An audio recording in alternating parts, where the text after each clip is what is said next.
Yo everyone, welcome to my predictions and breakdown of the entire UFC Fight Night Walker vs Mingyang fight card. Apologies for getting this video out so late, always hoping to get these videos out at the start of the week, but unfortunately it couldn't happen this time around, unfortunately. Something to note though for this card is that I will actually be live streaming my very own fight companion for the very first time, so if you guys like the videos and want to jump in and say hi to me during the fight night, feel free to join me on stream when the card is live and keep your notification bells on so you don't miss out if you do want to join in. Apologies if the stream isn't the greatest though, since this is my first time setting it all up, but I am keen for what it means for the future of the channel. Anyways guys, we are here to spot some solid opportunities for underdogs and bets in general after UFC 319. We are back on the grind. Before we get into the video, however, let's quickly recap the last UFC card very quickly and talk about our channel results as well for UFC 319, Du Plessis versus Chimaev. And guys, I know I did pick Chimaev to win this fight. I didn't think he would be able to do it by decision, especially getting DDP in the crucifix position like 4 times in this fight. I thought he would get the finish. Insanely impressive stuff. Wish he did a little bit more though, trying to put a stamp on his victory in terms of a finish, but the fact that he was able to do that to DDP was incredibly impressive and nothing short of dominating. The back-to-back spinning elbows from Carlos Prates and Lerone Murphy were also something that I won't be able to forget for a long time. I hope Aaron Pico and Jeff Neal are recovering very well after those because they were absolutely brutal. If you do want to hear my thoughts though on every single fight on UFC 319 in depth instead of this short recap, I'll link my full event recap and reaction video in the description, and it should be somewhere on screen for you guys right now. In regards to my results on the card, for whoever is curious, I did go 7-5 on picks overall, almost clean sweeping the main card, if not for the Kai Asakura loss, and I am actually pretty happy about those results since there were a few upsets on this card. In terms of my betting guide results, I'll put them on screen for you guys now as well. We did end up making around 2.2 units of profit, I believe. The table at the bottom will show the exact amount, and honestly, I am very happy with that because my biggest bets on the card with the highest returns did end up cashing, which is always what you want. We've been doing quite well across the past maybe 8 betting guides, I'm pretty sure, maybe coming out losing poorly on one of them, with one other one of them breaking even. All the others over these past 2 months have been wins, if I'm not mistaken, so I'm pretty happy with all the recent results, and I appreciate you guys' support in the comments. It does mean a lot to me. Anyways guys, I've recapped the card and the channel results as well, but we're now here for UFC Fight Night Walker vs Mingyang, and we're going to be looking to destroy this next card on picks and on bets, so stay tuned in this video for all the fighter info I'm going to be laying out for you guys here.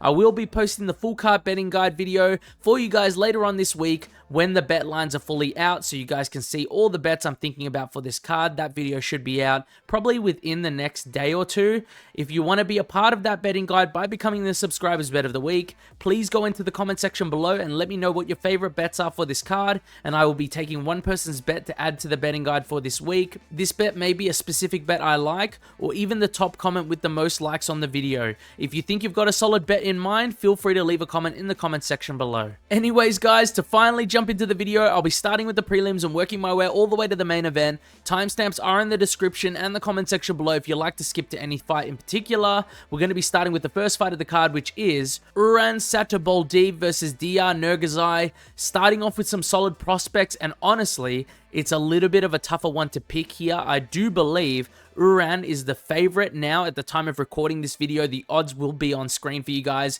but I'm not actually seeing them right now. I'm just going off what I actually remember. I think I actually am gonna go with Uran to win this fight though by decision. I think both guys fight very similarly in a lot of ways. I think Diyar Nurgozhay might be a little bit quicker when exploding in with his shots, but Uran Satybaldiev has the giant range advantage on the feet, and the dude overall is actually pretty slick with his movement. Both have good grappling and both have power in their hands, and they do like to do work in the stand-up. But something that's just standing out to me a ton is the massive amount of success Brenton Ribeiro had on the feet versus Diyar Nurgozhay, and how many times it seemed like he had that success whilst Nurgozhay was doing that tick that he has where he wipes his hand over his eye and his nose. I really do think long term him that tick is going to be a more significant detriment to his career, because he even does it as he's closing the distance, which is a very terrible time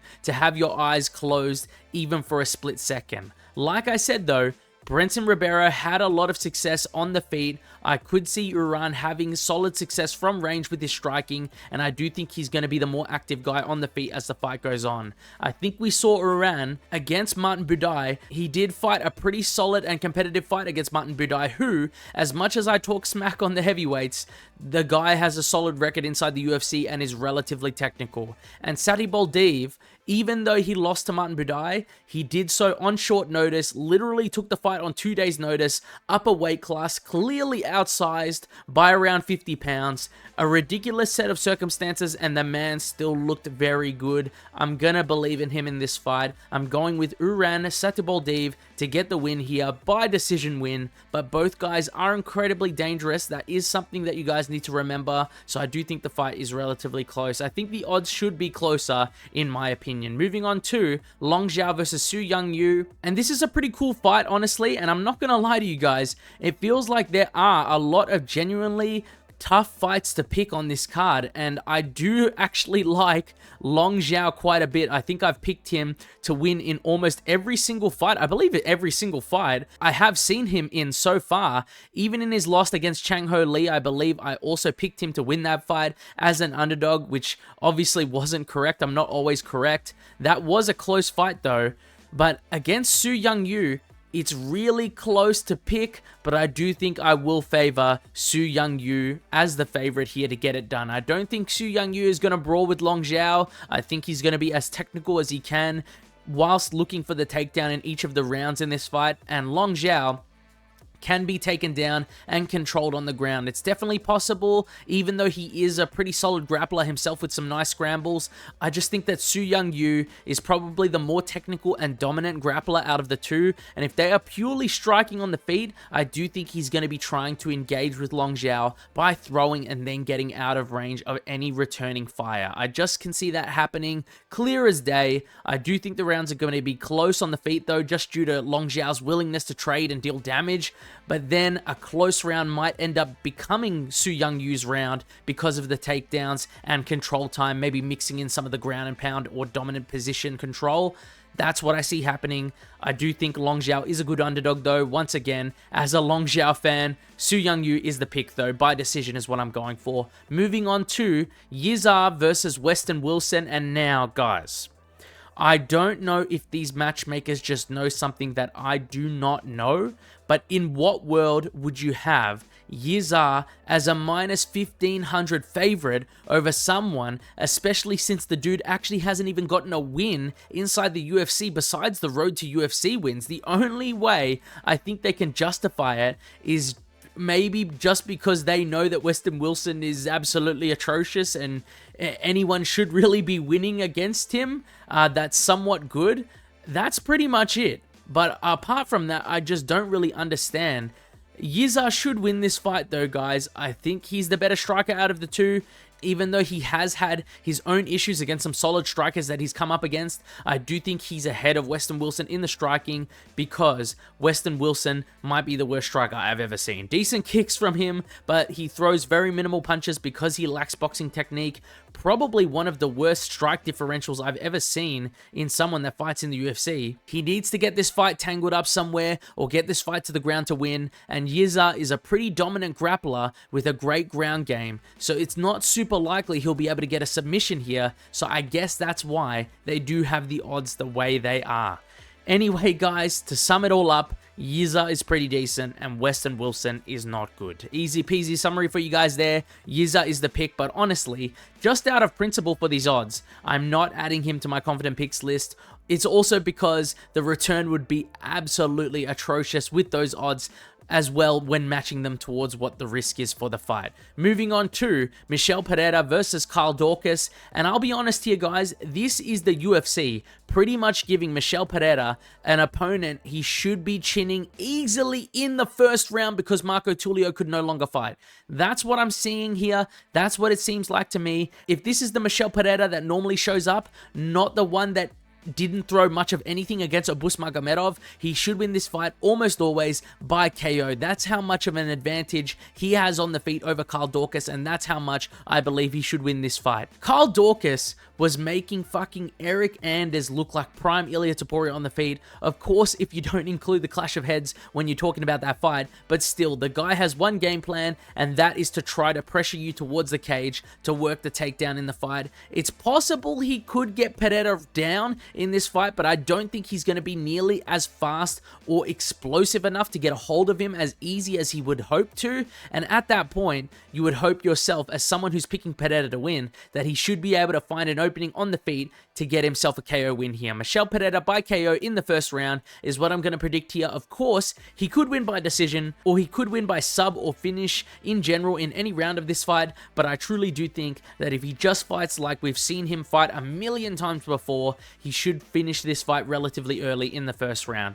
If he loses to Carl Daukaus, however, I don't know what to do with this guy anymore. It would probably be the biggest insane fall from grace for him at that point, because he was such a big prospect to look for, especially since Daukaus is taking this fight on 2-3 weeks notice after Marco Tulio pulled out of the fight with Michel Pereira. If he loses against Carl Daukaus, I honestly don't know what to do. Michel Pereira is the pick. I will be adding him to my confident picks list. He should get this fight done. Moving on to Rongzhu versus Austin Hubbard. And I'll be honest here, I'm seeing these odds are pretty wide right now, and I do think that Austin Hubbard might be being underestimated a little bit. I do think Rongzhu should be the favorite. I think he's super tough. I can see him probably doing the more damaging shots in the exchanges on the feet, but I also think that Austin Hubbard is actually a little underrated. I don't think he's necessarily amazing, but the guy is actually quite tricky to deal with overall. He's always on the move. He switches stances. He's got a very awkward rhythm and timing for when he engages his opponents, and he's also able to mix in takedowns and grappling throughout the fight when he wants to. He's currently coming off of 2 back-to-back split decision losses, and I'm pretty sure I remember thinking he should have won that fight against Alexander Hernandez relatively clearly, and even the Markel Medeiros fight, you could have made an argument he won that fight too, and Markel Medeiros is a really solid prospect currently in the UFC. I like the power, output, and overall striking ability of Rongzhu though in this matchup, coupled with the fact that he does have some pretty solid takedown defense and fight IQ, knowing when to scramble. He's probably a step ahead in the striking for me personally, since I believe Austin Hubbard, like I said before, he's relatively well-rounded, but he's not necessarily great at anything in particular. But I still do think that the odds should be a lot closer, and I might be looking at a plus 3.5 round bet on Austin Hubbard before this fight card happens because of that. Austin seems to be a very hard guy to finish overall unless you sub him like Kurt Hollabar off of bottom position. Rongzhu is the pick. I'm going with him by decision win. Moving on to Lonir Kavanagh versus Charles Johnson, and this is honestly a sleeper fight on the card here. And if you guys were wondering, yes, I do think Lonir Kavanagh is the real deal as a UFC prospect. He's insanely quick. He's got fantastic boxing, being able to mix in some very nice kicks into his game as well. He's also got his own offensive grappling game, which is actually very impressive, and he's always looking to do damage no matter where the fight goes.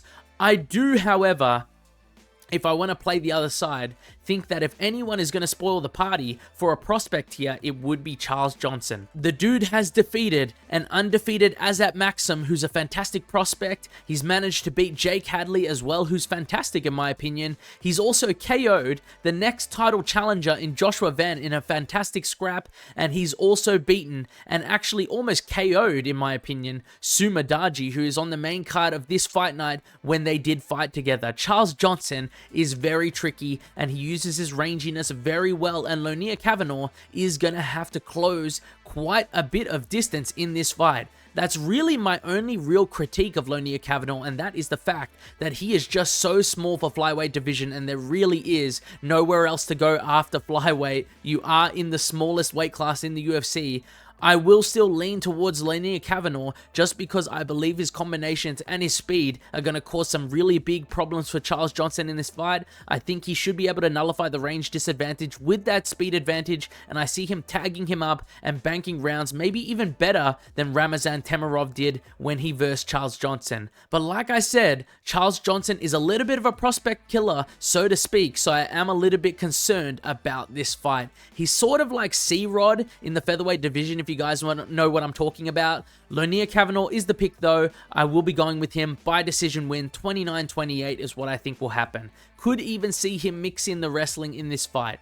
Moving on to Mahashete Hayisaer versus Zhang, and I actually am going to make a relatively quick pick here for this fight, and I am going to go with Zhang to win this fight. I think he wins this fight by KO or decision, but I am actually leaning towards a KO here for him. Zhang is incredibly underrated in my opinion, and I did mention this when he was matched up against Evan Elder. I did pick Evan Elder to win that fight. I was correct to pick Evan Elder as well to win that fight, but I did mention in that breakdown, I thought pretty highly of Zhang still as a prospect. The dude has some really disciplined footwork and some striking overall in the octagon. I don't see him getting clipped for rushing in, getting impatient ever in his career, honestly. The dude is really disciplined and patient. He's really solid on the feet, really patient like I mentioned. The dude hits hard too as well. He's got a lot of finishes, rounded off with pretty solid takedown defense as well with decent grappling, and you've got a solid prospect in my opinion. The only thing I really worry about is that he hasn't really got any good wins in my opinion, so he's relatively still unproven when you compare him to someone like Mahashete, who has fought a lot of good guys and who has good wins in the UFC, like a first round KO win over Steve Garcia, which is very, very impressive, which aged very well. So in a way, I was surprised to see Zhang a favorite over Mahashete in this matchup just because of that, but then I do remember that Zhang's two recent losses were to Quillan Salkilled and Evan Elder, which are ridiculously solid fighters in my opinion. Losses to those guys are nothing to be ashamed of. I think he's going to do well against Mahashete on the feet. I honestly see him catching Mahashete on the feet as well with a hook as he's coming in. I'm going to say left hook, trying to engage a bit more in the pocket. Mahashete does tend to crash in from distance, even though he's the taller and more rangier fighter normally in his fights. I do see Zhang catching him in this fight. If not, at the very least, getting the better of a lot of the stand-up exchanges in my mind, getting the decision win. Zhang is the pick. I'm moving on to the main card now in Taiyilake Nueraji versus Kiefer Crosbie. And guys, just remember, if you do like the content that you're watching and want to show me some love, please like the video and subscribe if you're not already. I do appreciate it a ton, guys. It helps me out, helps the channel grow. Anyways, to get back to the prediction though, if there is any fighter I had to choose out of this whole card as a confident pick, I feel like I have to pick Taiyilake Nueraji to get it done in this fight. Confident picks list edition for sure. I've been watching highlights of this dude and holy shit, guys, does this dude go for the fucking finish at all costs. 11 wins, 11 finishes, 10 KOs and 1 submission. Literally the definition of a madman when he's out there, and I do think he gets Kiefer Crosbie out of there inside the first 2 rounds almost certainly. The only real worry I have about Kiefer Crosbie is that he does hit hard and he can look relatively solid on the feet early, and Nueraji can throw caution into the wind quite a lot and go for the KO no matter what. So there is a chance you could see him get slumped out. It's not completely a 0% chance, but I do think it's as close to 0 without it being 0 as you're going to get in this matchup. Nueraji is just too good and too well-rounded. I could see him having the easiest fight ever if he just decides to play it safe-ish on the feet and mix in takedowns for the first round, potentially getting another submission win or ground and pound TKO. Crosbie has pretty bad takedown defense on top of having pretty bad submission defense as well in my opinion, and I just think that would potentially be an even easier route to victory for Nueraji. I think Nueraji by KO or by straight finish inside the first 2 rounds is a pretty clean and easy prediction for this fight. I might put a bet on that as well. I'm pretty sure when doing my research for this fight as well, I read through Kiefer Crosbie's entire record, and in all of his losses, he's been finished in every single one of them. And not only that, he's been finished in every single loss he's had inside the first 2 rounds as well. And I'm talking about amateur and pro career combined, guys, not just his pro career. If we're talking about just pro career, when Kiefer Crosbie has lost, it's always been inside the first round in his pro career. Nueraji gets it done, most likely in the first. Moving on to Sumudaerji versus Kevin Borjas. and now this is going to be a sick fight, guys. I feel like if you are the type of fan that only likes stand-up fights, I'm pretty sure you're about to get one here. Both guys hit hard, and both guys are relatively quite technical on the feet. I actually really do like Kevin Borjas from what I've seen from him so far inside the UFC, but both him and Sumudaerji need a big highlight finish inside the UFC for themselves, and I think this is the fight for either guy to get it. It's definitely up for grabs here. Sumudaerji is almost always going to be the bigger and rangier guy in his matchups, and against Kevin Borjas, there is no exception to that rule. Before his win against Mitch Raposo, he had a pretty competitive striking match against Charles Johnson, which I actually thought he looked pretty good in. The man really knows how to use his length with a really solid jab and straight punches. I am talking about Sumudaerji, of course, and something else that has been known to cause trouble for Borjas in the past is those straight punches, a really solid jab, and especially some solid leg kicks. Those really slow him down massively, and Sumudaerji will implement a lot of those at range in this fight, which concerns me for Borjas. But I just don't know, guys. For some reason, even though the physical advantages and tactics that Sumudaerji has and can implement in this fight to win and or have success against Kevin Borjas, for some reason, I just see Kevin Borjas getting the KO in this matchup. Of course, he could win by decision too, but I believe both guys have the chance to win by decision for sure. But if I did have to favor someone as having a more highly likelihood to win by decision victory, it would probably be Sumudaerji just because of the range advantage. I do feel like that's a massive factor for sure in this matchup, but I just for some reason do really see the KO coming in this fight. I think Borjas always seems to have big moments in his fights. He's always willing to get scrappy if the times do present themselves against his opponents, and I can see him being quick and dangerous early against Sumudaerji and potentially putting him away inside the first 2 rounds, catching him inside the pocket with a big right hand. And for some reason, I've been seeing this all week, guys. I've been thinking about this fight a lot, and I do think I am going to go with a gut pick here and pick the underdog in Kevin Borjas to win this fight by KO. I am going to lock that in, guys. I do think he closes the distance and finds that shot inside the first 2 rounds to put Sumudaerji away. And I can feel many people saying, well, Sumudaerji has never been KO'd, man. While that is true, the man seems very open on the feet, and he did almost get KO'd by Charles Johnson, and a lot of refs would have called that fight off as he was ground and pounding Sumudaerji. That's my pick, guys. Moving on to the feature fight of the card, and an absolutely sick matchup, Sergei Pavlovich versus Waldo Cortes-Acosta. And fuck, guys, thinking about this fight a lot, a part of me really wants to pick Waldo Cortes-Acosta just because I know the guy is relatively tricky to deal with in the heavyweight division. He's relatively well-rounded, and the dude is just technical somewhat overall for a heavyweight, with most heavyweights being out of shape blobs, in my opinion, that just walk forward trying to connect massive punches. You know what I'm talking about, guys.